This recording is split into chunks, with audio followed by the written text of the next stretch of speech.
Welcome back to the Deep Dive. Today we are opening up, well, a really critical discussion from bioethics. Yeah, it's a tough We're one. diving into a topic that I think should make all of us rethink the supposed neutrality of modern healthcare. Hmm. Race, racial bias, and healthcare. We tend to rely on science and medicine to be objective, rational. And that expectation is absolutely essential, right? But the sources we're looking at today, Lewis Vaughn's work on this, it shows that these deep-seated racial biases and systemic inequities are just completely embedded within our health institutions. And this leads to, tragic and measurable differences in who lives and who dies. It's stark. It really is the ultimate contradiction, isn't it? Science aiming for universal human betterment, yet somehow we have systems that seem designed to perpetuate differential harm. So our mission today is to, well, try and cut through some of the noise. We're taking this deep dive to first establish some foundational definitions. What is race? What is racism? Then we need to understand the ethical principles they violate. And then look at the shocking real-world data. Things like infant mortality rates, right up to discriminatory medical algorithms. Absolutely. And to do that properly, we really have to start at the very beginning. We need to clarify what we even mean when we use the word race. Okay, so when people think of race traditionally, they usually think of biology, right? Like inheritable essential features that define separate groups. Is that premise? Is it even scientifically sound? No, simply put, it's not. The traditional idea of race, it centers on this concept of inherency, Inherency, meaning? meaning the belief that there are these discrete groups sharing permanent biological traits and that these traits somehow explain psychological or cultural differences. But the scientific consensus is really firm on this and pretty much unanimous. Race has no physical scientific basis. It's a social construct entirely. So if you were to, say, sequence the entire human genome, you wouldn't find a gene that flags someone as black or white or anything like that. Precisely. And what's fascinating, actually, is the genetics behind it. The variations we do see, the visual differences between someone from Southeast Asia and someone from Western Europe, they're there visually, but genetically. The variation within any group we might label as a race is often much greater than the average variation between different groups. Wow. So that core assumption of traditional racism, that we're fundamentally biologically different, it just collapses. It completely collapses. And if that foundation goes, then the whole basis for race-based discrimination really goes with it too. Okay, so if the biology isn't real in that sense, then what actually is racism? How do we define it? Right. Well, racism starts with that false presupposition that distinct races do exist, but then it adds two crucial elements. First, the belief that some of these supposed races are inherently inferior. Scholars often call this inferiorization. Inferiorization. Okay. And second, the belief that these inferior groups deserve dislike or hostility. That's antipathy. So it's both assigning a lower status and having that negative feeling or hostility towards it. Exactly. It's that dual action. Assigning a permanent lower station and then acting on, or at least feeling, that hostility. That's what really defines it according to the sources. That brings us to a really complex ethical point then. If biological race is just a social fiction, why don't we just stop using the term? Why not aim for color blindness? Seems simpler. It seems simpler, but it's a profoundly important question, and actually many observers argue pretty strongly that aiming for immediate colorblindness is, well, morally problematic, maybe even wrong. Why? How so? Because while biological race isn't real, racialized groups absolutely are. These are the groups that society and policy have treated as distinct races for centuries. Ah, okay. So the treatment based on perceived race is the reality, even if the biological basis isn't. Precisely. And if we just stop using the concept of race altogether, we immediately lose our ability to name, to quantify, and critically to address the historical wrongs. We can't track ongoing discrimination or the unearned advantages that certain groups, like white groups, have historically held and often still hold. We have to keep the terminology to keep track of the harm and the inequality. That makes the ethical argument much, much clearer. It's not about seeing biological differences that aren't there. It's about recognizing how society treats people based on those perceived differences. Okay, let's pivot now to those foundational ethical arguments. We all kind of inherently know racism is wrong. What specific bioethical principles, according to the text, does it actually violate? Right. If we look at the core principles we always come back to in bioethics, racism just fails spectacularly on three main counts. First, it violates the principle of respect for persons. This is fundamental. It demands that we acknowledge every single individual's ultimate inherent worth and their basic human rights. And racism obviously denies that inherent worth. It leads directly to discrimination. Directly. It treats people as means or as less than persons based on their group identity. Okay, so respect for persons is number one. What's next? The principle of justice. This one's pretty straightforward, too. Justice requires that equals be treated equally. Any differential treatment needs to be justified by a morally relevant difference. And race, as we've just established, is not a morally relevant difference. Exactly. So when racial categories are used to distribute resources, access to care, quality of treatment, that's a direct violation of justice. Simple as that. And the third principle you mentioned, utility. Yes, the principle of utility. This principle is about maximizing overall benefit and minimizing harm.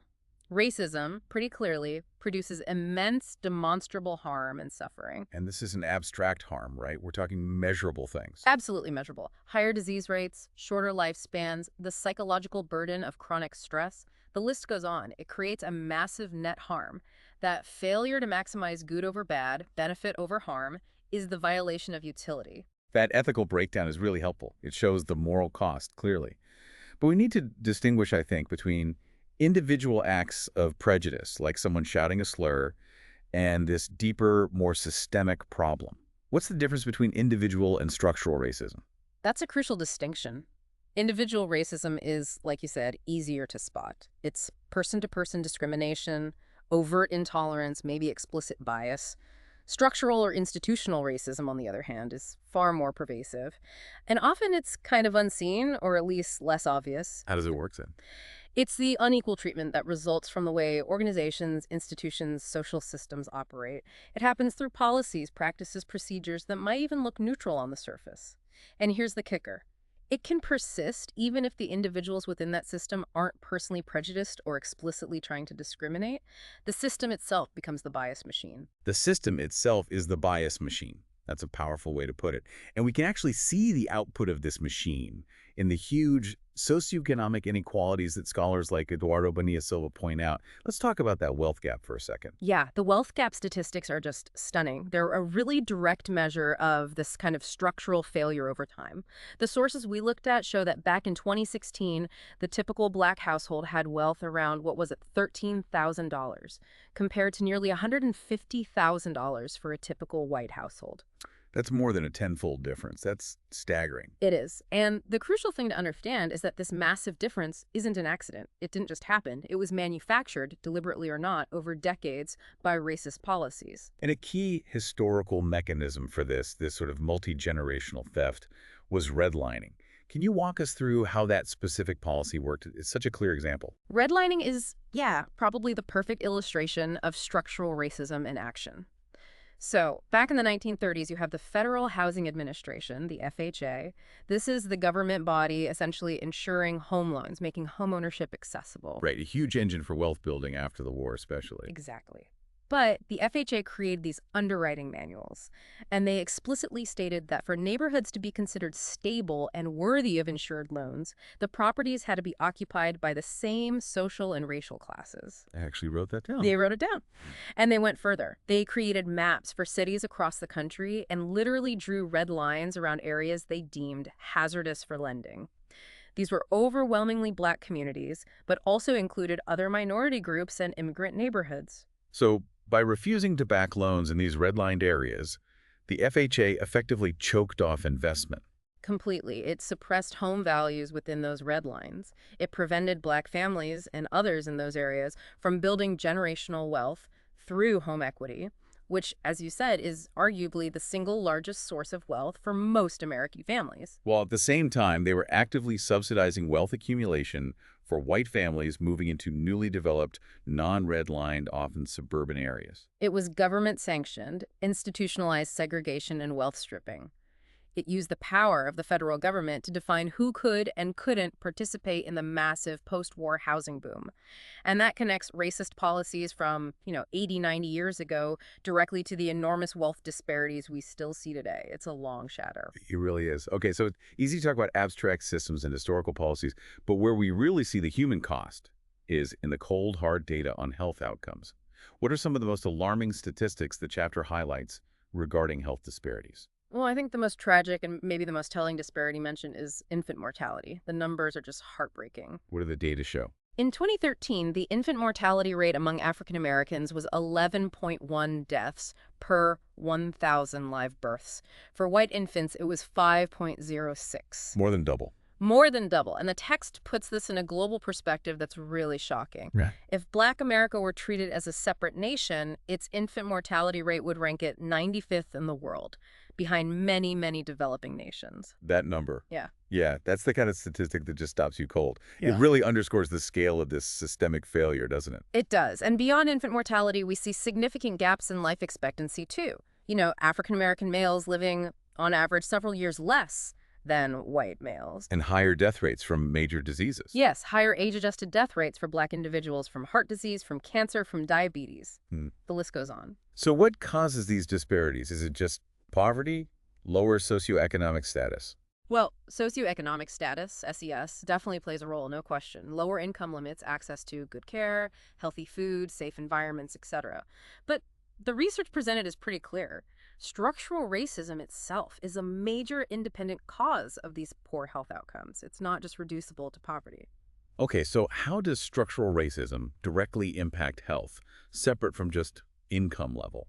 What are the mechanisms? The text points to two main mechanisms. First, there's the impact of chronic stress. From experiencing racism day to day. Exactly. Constant exposure to what's sometimes called everyday racism or racial microaggressions. Things like being treated with less courtesy or respect, being viewed with suspicion, being followed in stores, getting subtle insults. Living with that constant vigilance and stress generates a physiological response. It's linked to chronic inflammation, hypertension, cardiovascular problems, and it demonstrably leads to poorer birth outcomes, like low birth weight and premature birth, independent of other factors. So the stress itself makes people sick. What's the second mechanism? The second is residential segregation, which is often a direct result of policies like redlining we just talked about. How does where you live impact health so directly?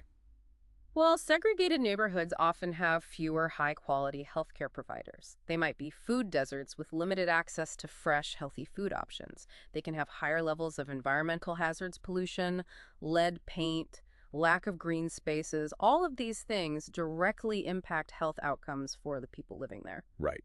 So we've established that history, policy, and ongoing systemic issues create these broad disparities. Now, let's zoom right into the clinic.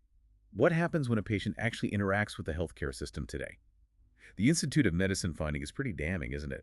That minority patients consistently receive fewer procedures and poorer quality medical care than white patients, even when you control for things like insurance status, income, or how severe their disease is. It is damning, and it points to something happening within the clinical encounter itself. How can that happen? Especially when most healthcare providers genuinely believe in equity and want to help all their patients equally. It seems contradictory. It does seem contradictory, and the answer, according to the research Vaughn presents, largely lies in implicit bias. Implicit bias. Define that for us again. Implicit bias is basically a negative attitude or stereotype about a particular group that operates outside of our conscious awareness and control. It's unintentional. Decades of psychological research confirm that these biases are pervasive. We all have them to some extent, shaped by the culture and messages around us, and crucially, they can have a more powerful impact on our actual behavior than our explicitly held beliefs, our conscious intentions. So it's not necessarily conscious prejudice or malice from the doctor, Not usually, no. but more like the brain taking a flawed shortcut based on ingrained stereotypes. That's a really crucial distinction. It is. The text uses this kind of visualization. Imagine a white physician meeting an elderly African-American patient for the first time. The physician might hold absolutely no conscious ill will. They might genuinely believe in treating everyone the same. But their brain might subconsciously retrieve what the text calls social group knowledge. These are stereotypes absorbed from media, society, maybe even past experiences, perhaps associating Black patients with poverty, lower education, non-compliance, maybe even things like incarceration rates. And those subconscious associations, even if the doctor rejects them consciously, can influence their decisions. Yes, they can subtly shape the doctor's perception of the patient, their assessment of the patient's credibility, their assumptions about the patient's lifestyle or ability to adhere to treatment. And this might lead, unintentionally, to harmful treatment choices. Maybe withholding a complex or expensive treatment option, or spending less time explaining things, or dismissing the patient's complaints more readily. So this unintentional discrimination ends up directly contradicting the physician's stated values and intentions to practice equitably. That's exactly the problem. It creates a gap between intention and impact. But there is a critical piece of good news embedded in all this research on implicit bias. These biases are alterable. Oh, that's important. They're not fixed. No, they're not fixed personality traits, they are learned associations. And because they're learned, they can be unlearned or overridden. They can be influenced and controlled by conscious individual choice, by motivation, and importantly, by external factors like training, exposure to counter-stereotypes, and creating systems that check for bias. Okay, that's essential to remember if we're thinking about solutions. That leads us to the final and maybe most ethically complex area discussed, race-based medicine. This is the idea or the practice of actually using race as a factor when deciding on medical treatment. Is this a useful shortcut, maybe a proxy for genetic differences, or is it just another form of racial profiling in a clinical setting? It is intensely controversial, and the debate is fierce. On one side, some physicians argue that observed statistical correlations justify using race as a kind of rough guide in treatment. The classic example often cited is prescribing certain heart failure medications, like ACE inhibitors, where some early studies suggested different average response rates between Black and white patient groups. So using race as a quick predictor of who might benefit most. Kind of. But critics, including the philosopher Michael Root, whose arguments are discussed in the text, raise some really serious objections to treating race as a valid biological proxy in medicine. He makes three main points against it. Okay, what's the first objection? First, it ignores intra-racial differences. This is huge. Let's say a study shows, hypothetically, that 70% of Black patients respond poorly to drug X. That still means 30% respond well. If you create a policy or practice of not giving drug X to any Black patients based on that group average, you are actively denying potentially effective treatment to that 30% of individuals who would have benefited. You're treating the group statistic as if it applies identically to every person within the group. Right, you're sacrificing individual benefit for group categorization. What's the second objection? The second is that the observed correlation might not even be biological at all. Many of those differential drug response studies, especially older ones, failed to adequately control for crucial environmental and social factors. Like what? Like socioeconomic status, diet, access to care, exposure to chronic stress, environmental toxins, all the things we just discussed that disproportionately affect certain racialized groups due to structural factors. So the difference in drug response might be caused by these environmental factors, not by some underlying genetic difference linked to race. And Root's third point. The third point brings us back to the beginning. Since biological race is a social construct, there are no race genes in the way people often imagine. The genes that actually influence things like drug metabolism vary within and across populations, but they don't map neatly onto these broad, socially defined racial categories. So, treating race as an independent variable that causes genetic differences in drug response is fundamentally flawed from a scientific standpoint. This whole debate is now getting even more complicated, isn't it? Yeah. Because it's literally being baked into the technology we use through diagnostic algorithms. The text mentions race correction. That sounds problematic. It sounds problematic because it often is problematic. It's essentially taking these contested race-based assumptions and embedding them into software that doctors use to make decisions. It's like automating structural racism. Can you give an example from the text? Yeah, there's a really concerning example of a widely used algorithm in the US that was designed to predict which patients needed extra healthcare resources like care management programs. It turned out this algorithm systematically discriminated against Black patients. It was significantly less likely to refer Black patients for this extra help compared to white patients, even when the Black patients were equally sick or even sicker based on objective health measures. Why would it do that? How did the bias get in? The algorithm used healthcare cost as a proxy for healthcare need. But because of systemic barriers and biases, Black patients, on average, generated lower healthcare costs than white patients at the same level of sickness. So the algorithm incorrectly concluded they were less sick or needed less help. Wow. So it wasn't explicitly programmed to be racist, but it used a bias proxy that led to discriminatory outcomes. Exactly. It propagated race-based disparities without anyone intending it to, and the surgical risk calculator example is just as worrying. Right. Tell us about that one. There are risk calculators used, for instance, before major thoracic surgery, lung surgery, heart surgery. And some of these calculators automatically increase the estimated risk of death for African American patients compared to white patients, sometimes by nearly 20%.